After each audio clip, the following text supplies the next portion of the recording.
syempre, gusto kong mag-thank you sa nagbigay nito. Mahal na mahal ako.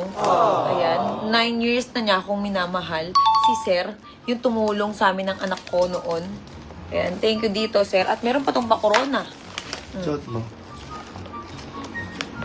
Ito yung taong hindi ako iniwan. Wow. Miss Universe. Bangs. Di ba? Alam niyo kung sino nagbigay sa akin nito? Si Sir.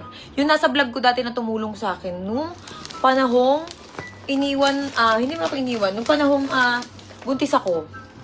Okay, lahat naman tayo may pagkakamali sa buhay eh. Meron lang talaga itong mga babaeng, kapwa babaeng pang husga, akala mo perfecto eh, meron namang kuntil ang Marami kasi ditong okay, maraming nag-aanis. Wala mo ito, gago sa kanila. Bakla ka. Okay, marami kasi nag-aabang sa upload ko ngayon. So, ayan.